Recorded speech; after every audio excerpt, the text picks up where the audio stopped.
শুভ দুপুর বন্ধুরা, চলে এলাম আজকে দুপুরে রান্নাবান্না নিয়ে। দেখো কটা কালকে না পান্তা ভাত ছিল, অল্প কটা সাইডে রেখেছি। ওটা লেবুর রস দিয়ে ভালো করে মেখে খাবো। পার মজার বিষয় হচ্ছে ভুলে গেছিলাম লাস্টে, এটা হচ্ছে কুমড়ো বাটা।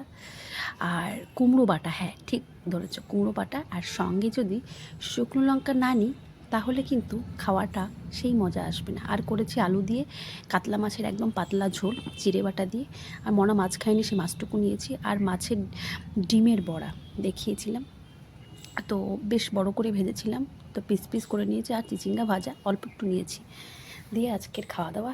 চলো, তোমরা কখনো শুনেছো কুমড়ো বাটা? আশা করি অনেকেই খেয়েছো, কিন্তু বিশ্বাস করো খেতে এতটা এতটা ইয়ামি হয়েছে, মানে খেতেটা এত মজা হয়েছে।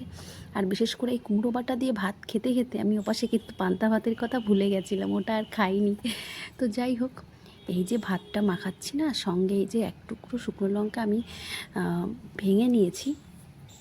মনা ওপাশে ডাকছিল, তো আবার ভাত রেখে যাবো করে, তো ভাবছি চলো তোমাদের সাথে একটু আমি শেয়ার করি। আচ্ছা, কে কে খেয়েছো?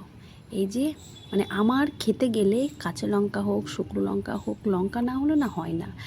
আর একটু লঙ্কা না নিয়ে বসলে মনে হয় না যে খাওয়াটা কমপ্লিট হয়েছে।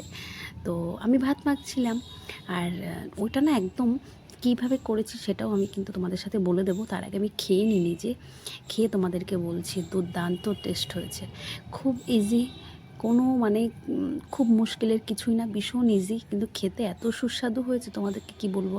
শুধু ওই কুমড়ো বাটা দিয়েই মনে হচ্ছিলো যে আমার ভাত খাওয়া হয়ে যাবে। তবে সমস্ত সবজি আমি নিয়ে নিয়েছিলাম, সব কিছু টেস্ট করে দেখতে হবে যে কেমন হয়েছে। আচ্ছা, তোমরা কী দিয়ে কী খেলে আজ দুপুরে বেলায় অবশ্যই কিন্তু জানিও। আমি কিন্তু আজকের আমার দুপুরে রান্নাবান্না কিন্তু এটাই হয়েছে। এবার সঙ্গে এই যে শুকনো লঙ্কা নিচ্ছে, কি আর বলবো। যারা যারা ঝাল ভালোবাসো খেতে বা লঙ্কা খেতে ভালোবাসো তারা অবশ্যই বুঝতে পারছো, যে কোনো বাটা বা বড়ার সঙ্গে যদি শুকনো লঙ্কা হয়, হ্যাঁ জানি অনেকে খেতে পারে না, অনেক অসুবিধা হয়, কিন্তু আমার শুকনো লঙ্কা বেশ ভালোই লাগে খেতে। তবে হ্যাঁ, নিশ্চয়ই মাত্রা পরিমাণ হিসাবে যতটা আমাদের প্রয়োজন ততটাই, তার ঊর্ধ্বে না। তো কার কার খেতে ইচ্ছা করছে বাটা দিয়ে ভাত, দুর্দান্ত, মানে কি বলবো। আবার এই যে মাখছি, আবার মানে মনে হচ্ছে কি যে পুরো ভাতটা, হ্যাঁ আমি লাস্টে কুমড়ো বাটা দিয়ে খেয়েছিলাম, বাকিটা রয়ে গেছিলো। তারপরে আমি ভাবছি যে চলুন আবার আজকাল নিয়ে আপনাদের সাথে বলি, দারুণ স্বাদ, দারুণ স্বাদ। নিজে রান্না করেছি বলে বলছি না, আপনারা নিশ্চয়ই করে দেখবেন, আশা করি ভালো লাগে। আচ্ছা, এবার বলে আমি কীভাবে করেছি। যে কোনো মিষ্টি কুমড়ো বা যে কোনো কাঁচা কুমড়ো দিয়ে আপনারা করতে পারবেন, তবে এটা মিষ্টি কুমড়ো দিয়ে আমার কাছে মনে হলো যে বেশি ভালো স্বাদটা আসবে। বেশ কয়েকটা রসুনের কোয়া, আর হচ্ছে টুকরো করা, বাকি যেমন আপনি কেটে নেবেন। আপনি যদি শিলে বাটতে চান শিলে বাটতে পারেন, যদি আপনি মিক্সারে গ্রাইন্ড করতে চান তবে মিক্সারে গ্রাইন্ড করে নিতে পারেন। আমার কিন্তু কুমড়ো বাটা দিয়ে খাওয়া হয়ে গেছে, তো আমি কিন্তু এবার চিচিঙ্গা ভাজা দিয়ে খাচ্ছি। অনেকের পছন্দ না, আবার আমার ভাজাটাই ভালো লাগে। আমি জানি না সবজিটা অনেকেই খায়, কিন্তু ভাজাটাই আমার কাছে মনে হয় যে না, বেটার।